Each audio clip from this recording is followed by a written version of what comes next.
Cher ami, bonjour. La défaite n'existe pas. À toi qui mènes une existence terne et sans espoir. À toi qui vivote plus que ne vive. À toi qui es en train de vouloir tout laisser tomber. À toi qui es impuissant en face de cette situation. Chômage, précarité, cette maladie que les médecins ont déclarée incurable. Je viens par ce message te rassurer et te dire avec une pleine conviction que c'est encore possible. La vie remplie de joie et d'exubérance est à ta portée parce que la défaite n'existe pas. Nous voyons dans le livre de Genèse, dès le commencement déjà, que Dieu a doté l'homme du pouvoir de dominer. Dominer sur les oiseaux du ciel, dominer sur les poissons de la mer, sur le bétail et sur toute la terre.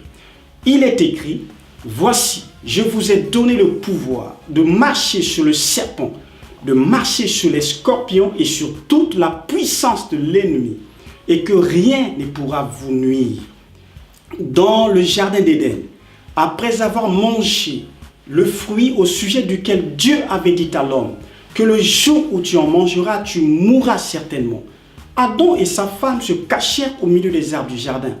Et l'Éternel Dieu appela l'homme et dit, « Adam, où es-tu » Il répondit, « J'ai entendu ta voix, j'ai eu peur et je me suis caché parce que je suis nu. » L'Éternel Dieu répondit, « Mais qui t'a appris que tu es nu » Bien-aimé, voyez-vous, Dieu, entre guillemets, est surpris et étonné de voir l'homme parler un langage qui ne lui a pas appris.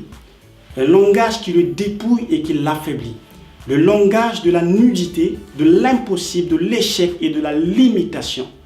L'homme que j'ai formé, je l'ai doté du pouvoir d'influencer et d'imposer ma volonté. Cher ami, qui t'a appris que tu es nu, que ta situation est désespérée? Si ton médecin a mis un point, toi, mets une virgule. Parce que la défaite n'existe pas et que le dernier mot revient à ton Créateur.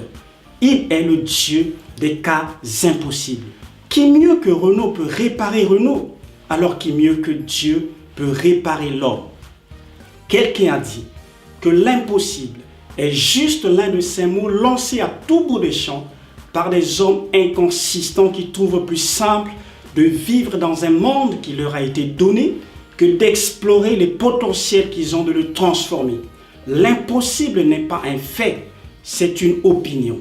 L'impossible n'est pas une déclaration, c'est un défi, un potentiel. L'impossible est temporaire, l'impossible ce n'est rien.